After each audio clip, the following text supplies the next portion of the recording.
আগামীকাল থেকে শুরু হচ্ছে ঈদুল আজহার 10 দিনের লম্বা ছুটি। ঈদের আগে আজই শেষ কর্মদিবস। পূর্ব ঘোষিত 10 দিনের ছুটিতে যাচ্ছে কর্মজীবী মানুষ। আগামীকাল থেকে বন্ধ থাকবে সব সরকারি বেসরকারি অফিস আদালত। এদিকে আজ থেকে শুরু হচ্ছে ঈদের বিশেষ ট্রেন যাত্রা। নিয়মিত আন্তনগর ট্রেনের পাশাপাশি আগামী 9 দিন চলবে এসব বিশেষ ট্রেন। লম্বা ছুটিতে এবার বেশ স্বস্তিতে বাড়ি ফিরছে কর্মজীবী মানুষ।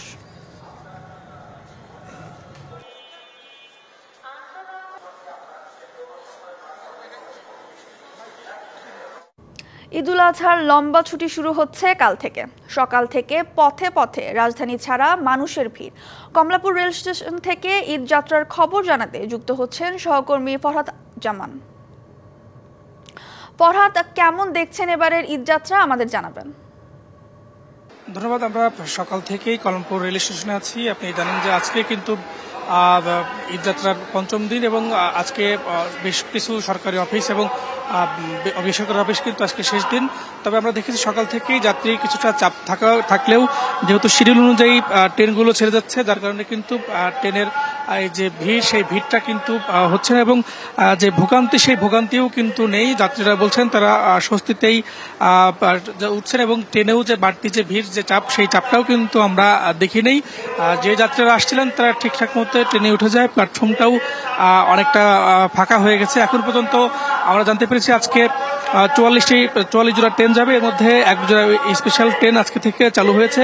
এবং আরেকটা বিষয় জানিয়ে রাখি, ঈদ যাত্রায় শিডিউল বিপর্যয় এড়াতে ঢাকাগামী 9টি আন্তনগর ট্রেনের বিমানবন্দর রেল স্টেশনে যাত্রা বিরতি বাতিল করা হয়েছে।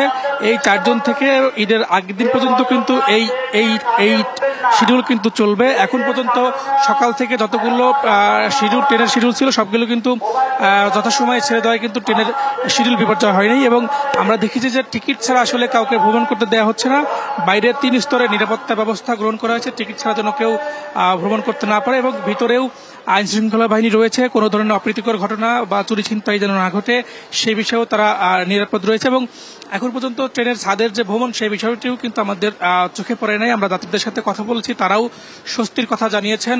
পাশাপাশি স্টেশন ম্যানেজারের সঙ্গে কথা বলেছিলাম, তিনিও জানিয়েছেন যে কোনো ধরনের শিডিউল বিপর্যয় যেন না হয় এই জন্য কিন্তু তারা বিমানবন্দরের 9টা ট্রেনের যাত্রাকে বিরতি কিন্তু বাতিল করেছে। এবং সবকিছু মিলে গত কয়েক বছরের তুলনায় এবার ঈদুল আজহাতে কিন্তু ঈদ যাত্রা আরো অনেকটা স্বস্তিতে বাড়ি ফিরছেন। যারা ঘরে ফেরার তারা রয়েছেন তারাও কিন্তু অনেকটা স্বস্তিতেই কিন্তু বাড়ি ফিরছেন।